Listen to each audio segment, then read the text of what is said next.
안녕하십니까. 일거영득 최영득 원장입니다. 등록고, 일반고, 자사고 이 학교들의 몇 등 정도를 대학에서 비슷한 기준으로 바라볼까요? 물론 이 부분에서는 학생부 교과전형 같은 경우는 똑같이 바라보겠죠. 그리고 수능도 그냥 자율적으로 우리가 수능에 본 점수에 따라 다를 겁니다. 하지만 학생부 종합전형은 어느 정도의 수준이 있지 않을까라고 생각이 들어요. 그쵸? 그래서 우리가 학생부 종합전형의 결과는 주변에 카더라를 많이 듣죠. 누가 어느 친구가 어느 학교 갔더니 몇 등급이 어디까지 갔대 이런 얘기로 말이죠. 그런데 그게 일반화될 수는 없다는 거죠. 일반화가 되려면 한 대학에서 우리는 이 정도로 선발합니다, 이런 기준이 나와야 될 거예요. 그쵸? 그래서 이 기준을 알고 싶은데요, 감사하게도 한 군데 학교가 매년 이 정보를 발표하고 있습니다. 바로 서울시립대인데요, 서울시립대는 이 시기가 되면 고교교육 기여대학 지원 사업 PPT 자료에서 이 정보를 안내를 해요. 그래서 이 내용들을 보여드리려고 합니다. 자, 보시는 내용은요, 학생부 종합전형 1 면접형 입문에 대한 자료인데요, 일반 자사 특목이 나와 있고요. 그리고 파란색은 각 유형의 50% 선의 지원자에 대한 내용이고요, 빨간색은 합격자에 대한 내용입니다. 자, 눈으로 봐도요, 일반고는 2등급 중반에 합격했고, 뭐, 3등급 중반? 이렇게 합격했네? 라고 생각하면, 그래, 한 등급 정도 차이 나나? 이 정도를 생각할 텐데요. 조금 더 우리가 등수로 생각하면요, 차이가 난다는 게 느껴져요. 왜냐하면, 우리가 9등급제라는 것은 정확하게 퍼센트로, 비율로 나눠져 있기 때문이죠. 볼까요? 자, 이렇게 된다는 겁니다. 1등급 때는 4%, 한마디로 30명 한반 기준으로 1명 정도가 되는 거고요. 2등급 2명 정도. 그리고 5등급 같은 경우에는 20% 정도에서 약 6명 정도의 비율이 된단 말이죠. 이렇게 커지는 거죠, 가운데가. 자, 그래서 그 기준으로 이 학교들의 합격자, 그리고 지원자를 바라보면요, 조금 더 폭이 넓다는 게 보여집니다. 자, 들어가 볼까요? 일반 계고는요, 2등급 중반 친구들이 평균적으로 지원을 했고요. 폭은 이 정도가 돼요. 한마디로 반에서 2등부터 4등 정도까지가 지원했다는 뜻이죠. 자, 그리고 합격한 친구들을 보니까요, 2등 정도, 3등 정도 되는 친구가 주로 합격을 했어요. 조금 더 올라가서요. 그렇죠. 자, 그리고 자사고를 보니까요, 자사고는 4등급 중반대가 지원이 됐어요. 4등급 중반대다 보니까 우리가 1등 1명, 2등급 2명, 3등급 4명 정도가 되고요. 한 8등, 9등, 10등 정도의 친구가 되겠네요. 그쵸? 합격한 친구를 보니까요, 조금 더 올라가서 3등급 중반이 평균이에요.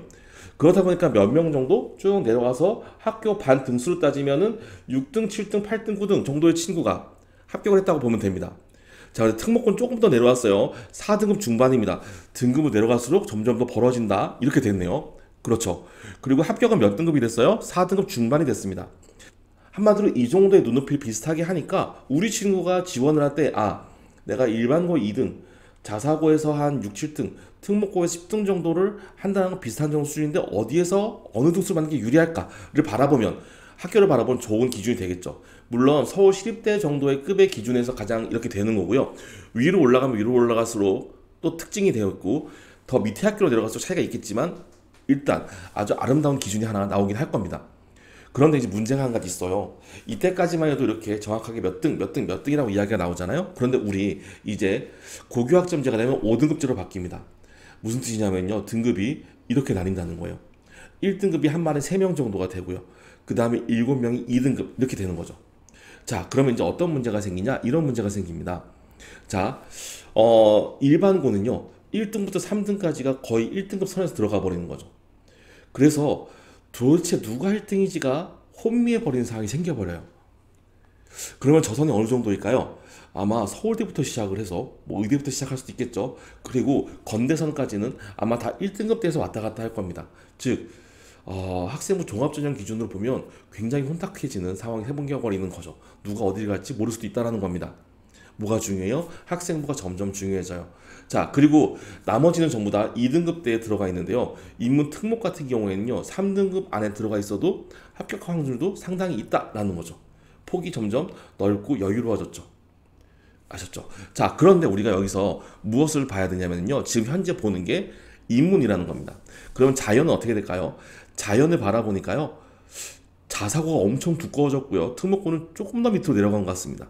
자, 넣어보면요, 자사고 합격자가 폭이 엄청 넓어져서요, 반에서 한 6등부터 시작해서 반에서 중간 등수까지도, 네, 합격하는 모습들이 보이고 있어요. 그리고 특목고는요, 더 내려가는데요, 여기서의 특목고가 어딜까요? 바로 과학고 영재학교겠죠. 왜냐하면 자연 계열이니까.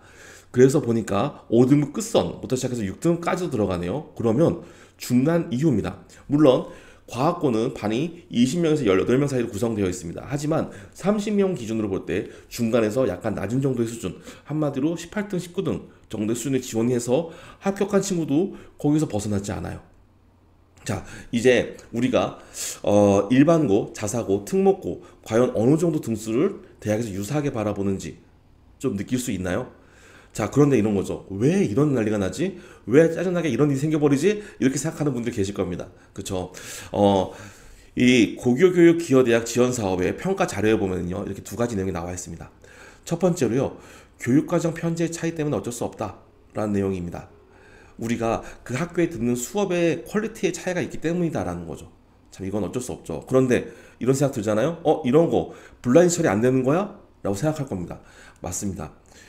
블라인드를 하려고 하지만, 그래서 고정적인 학생부 후강 효과를 막으려고 하지만 실제로는요, 교과 편제 때문에 고교 유형은 눈에 띌 수뿐이 없다라는 것을 솔직하게 이야기를 하고 있죠.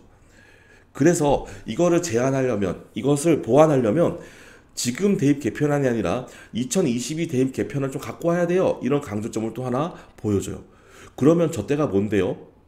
자, 2022 대입 개편안은요, 2018년 정도에 발표가 됐어요. 제가 봤을 때는 이 안이 가장 대입에서 형평성이 맞고 합리적인 안이었지 않나 생각이 듭니다. 그런데 바로 그 다음 해에 갑자기 대입 공정성 제도 강화 방안이 나와버리면서 대입이 확 무너져 버린, 아니 무너졌다고 하지 말죠. 혼돈스러워져 버린 상황이었던 것 같아요. 자, 여기서 강조했던 거는 세 가지였어요. 학생부 개선하자, 선발 투명성 만들고요, 대입 정보의 격차를 해소하자였습니다. 그래서 기재 개선에서는요, 글자 수를 줄이자라고 해서 현행처럼 글자 수를 줄이는데요, 밑에 어떤 내용이냐면요, 기재 도움 자료들을 나눠줘서 각 학교마다 퀄리티를 높이자 쪽, 그리고 평가의 신뢰도를 높이자 쪽이 강조됐었습니다. 그런데 그게 계속 연기 되면서 고교학점제랑 맞물려 가면서 이슈가 되고 있죠. 그래서 첫 번째로는 고등학교에서 열심히 지금 이런 학생부의 기재한 능력을 키워서 학생부의 퀄리티를 올려주자라는 걸 하나 강조하는 부분이 있었던 거고요. 또 하나는 이런 부분입니다. 각 대학에서 아예 대놓고 우리 서울시대 때처럼 특목고 각 학교별로 몇 명의 학종 수능으로 붙어요 라는 거 보여주면 소비자라고 좀 말하면 그렇죠.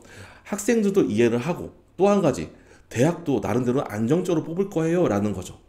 그래서 이러한 틀이 있다고 하면 조금 더 일반고, 그리고 조금 더 안정적으로 보려고 하는 게 있겠지만, 어쨌든 대학의 입장에서는 열심히 해보이는 친구들, 잘하는 친구들, 우수한 친구들을 선발하려고 하게 되고 있고요. 그러다 보니까 서울시립대 같은 현재의 모습이 보이게 되네요.